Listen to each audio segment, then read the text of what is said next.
ప్రేక్షకులకు మా యొక్క వందనాలండి. ఇప్పుడు అట్ ప్రజెంట్ తిరుపతిలో ఒక 2 సమస్యల్ని మనం చూడటం జరుగుతుంది. ఆ 2 సమస్యల గురించి నేను మాట్లాడదలుచుకున్నాను.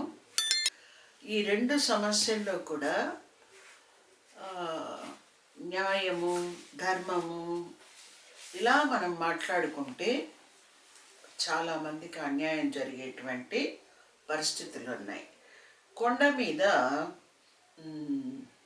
ఒక పాప వినాశము అని ఒక క్షేత్రం ఉంది. అది ఒక వాటర్ ఫాల్కి సంబంధించిన క్షేత్రం. అది అక్కడ నీరు ప్రవహిస్తూ ఉంటుంది.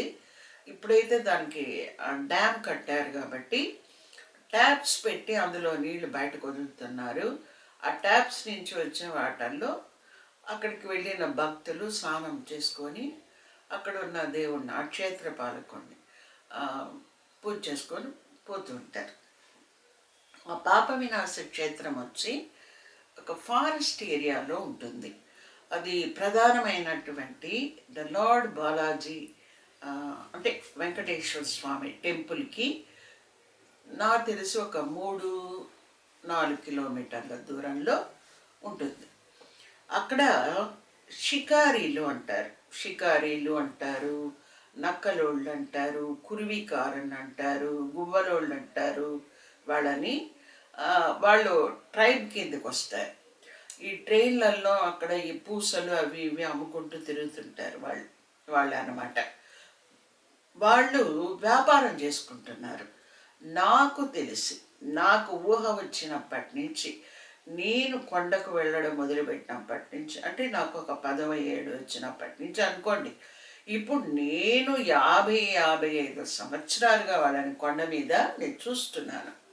అంటే అంతకుముందు నుంచి వాళ్ళు ఎప్పుడు ఉన్నారు అనేది ఒక వీడియోలో అడిగినప్పుడు అక్కడ వ్యాపారం చేసే ఒక అతను ఏం చెప్పాడంటే 1965 నుంచి వాళ్ళ పెద్దలు ఉన్నట్టుగా చెప్పాడు.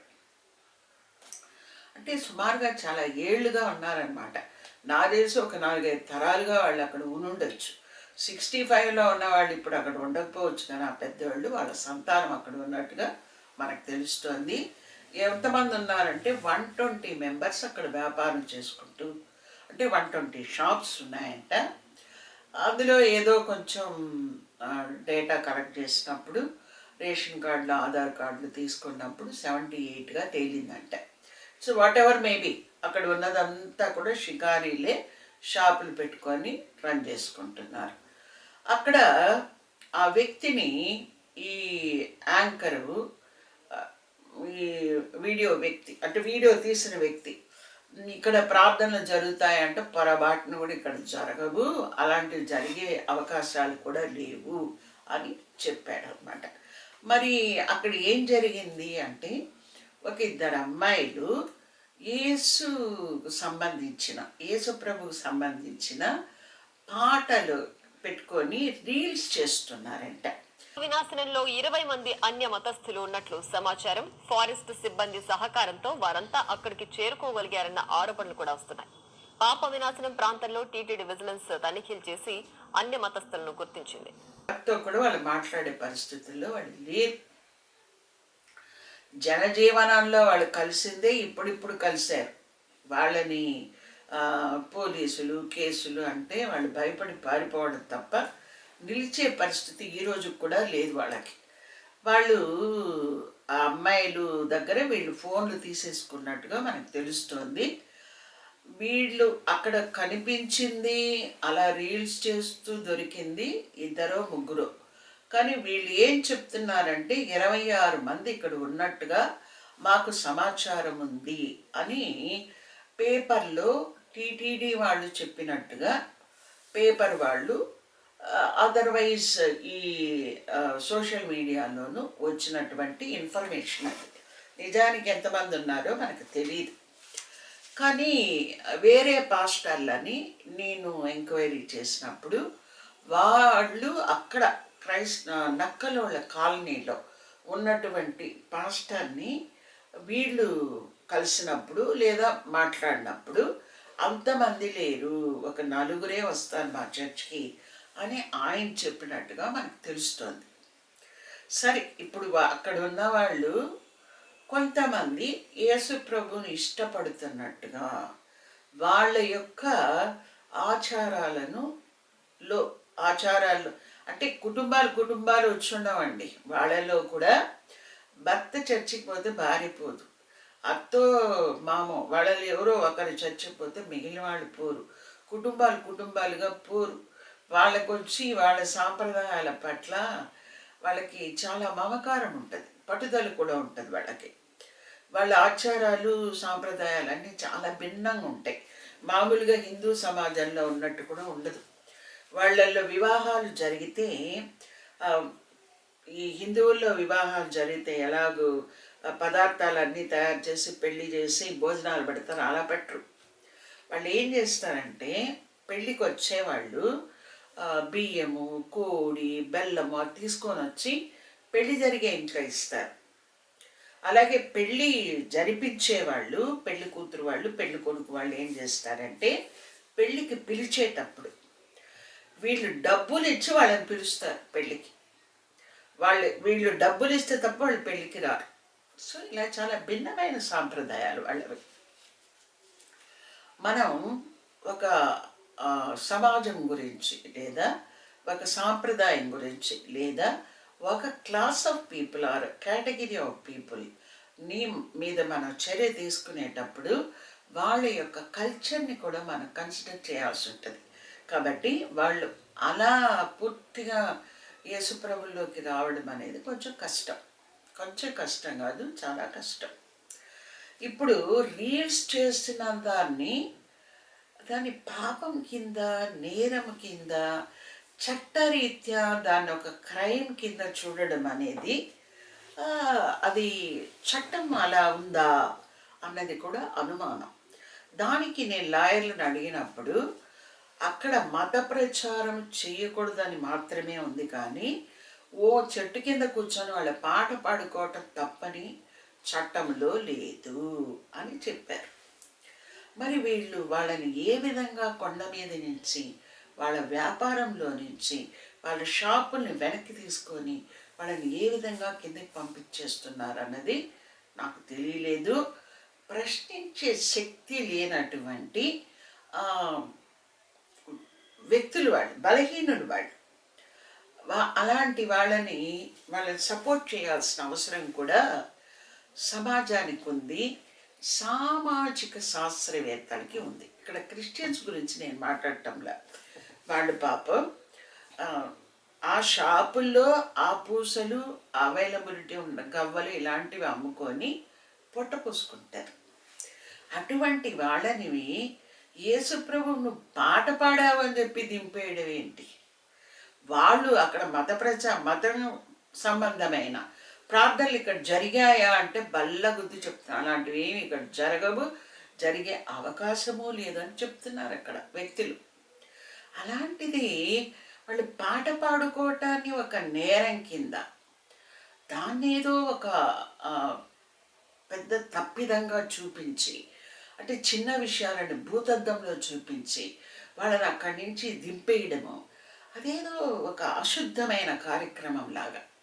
యేసుప్రభు యొక్క పాట పాడడం, ఆ పేరును ఉచ్చరించడమే నేరం కింద, అది చాలా ఘోరం అనిపిస్తోంది, బాధ అనిపిస్తోంది. ప్రతివాడు అన్నం తినాలి, జీవించాలి. ప్రతివాడికి ఆర్టికల్ 21 అనేది ఒకటి ఉంటుంది. ఆర్టికల్ 21 ఏం చెప్తుందంటే, the fundamental right is available to every person. ప్రాథమిక హక్కు అనేది ప్రతి ఒక్కరికి ఉంటుంది. Citizens and foreigners alike. ఫారినర్స్కి మన దేశ పౌరులకు కూడా ఒకేలాగా ఉంటుంది. Article 21 provides 2 rights. What are those? Right to life, right to personal liberty. వ్యక్తిగత స్వేచ్ఛకి, జీవించడానికి హక్కు అనేది ఫండమెంటల్ రైట్స్ని మనకు ఆర్టికల్ 21 ఇస్తుంది అన్నమాట. వైలేషన్ అనే దాన్ని అది ఏ రకంగా మనం వైలేట్ చేయటానికి లేదు. చట్టం వెళ్ళి ఎలా అంటే అలా మాట్లాడటానికి లేదు. అక్కడ మత ప్రచారం చేయకూడదు అన్నది నియమం, టీటీడీ రూల్, రెగ్యులేషను. దీన్ని చట్టం ఒప్పుకుంది, దీనికి జీవోలు ఉన్నాయి, ఇవన్నీ ఓకే. వాళ్ళు అక్కడ మత ప్రచారం చేసినట్టు కానీ, ఏవైనా కరపత్రికలు అక్కడ పంచినట్టు కానీ, ఎవరినైనా ప్రలోభించినట్టు కానీ మీరు చూసుండి పట్టుకుంటే దానికి అర్థం ఉంది.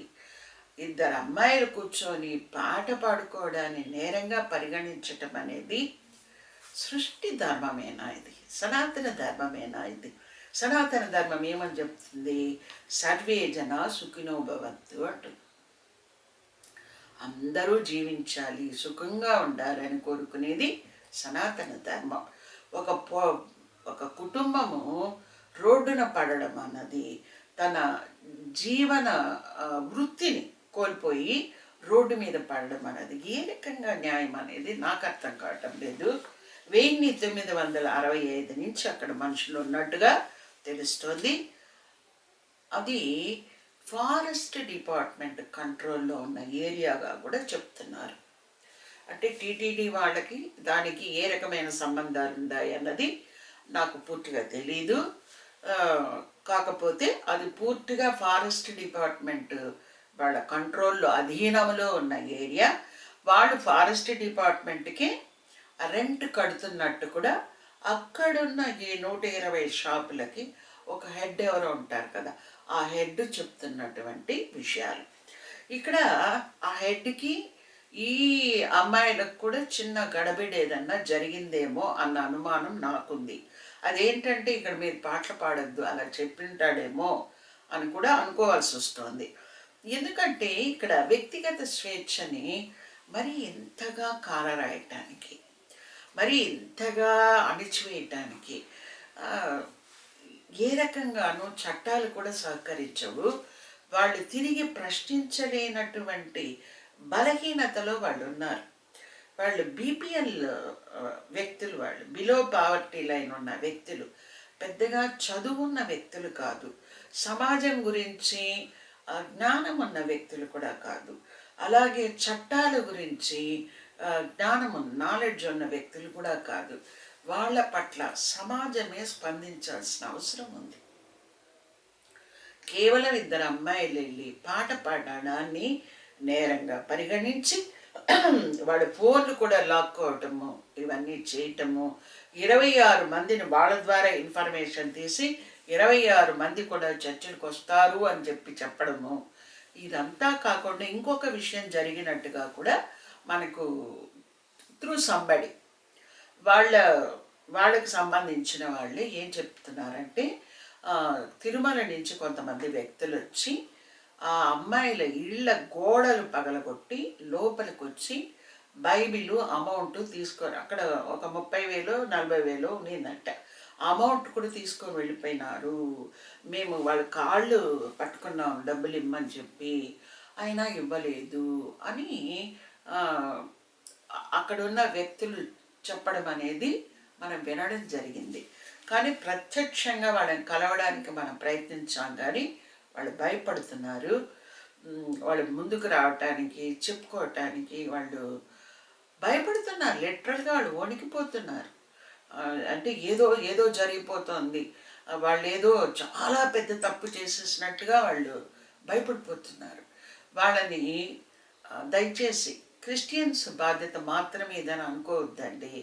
ఇది సమాజం యొక్క బాధ్యత. బలహీనులు, అశక్తులు, అసహాయులు ఇబ్బంది పడుతున్నప్పుడు సమాజంలో ఉన్న సామాజిక శాస్త్రవేత్తలు వాళ్ళని అర్థం చేసుకోగలిగిన వాళ్ళు ముందుకు రావాలి, వాళ్ళకి చేయూతనివ్వాలి, వాళ్ళని ఎంకరేజ్ చేయాలి, వాళ్ళ తరపున ప్రశ్నించాల్సిన అవసరం ఉంది. నేను ఇంతకంటే ఏం చేయలేను. నేను కూడా అంటే ఒక ఏజ్ అయిన పర్సన్ని, నేను మాత్రం ఏం చేయగలను?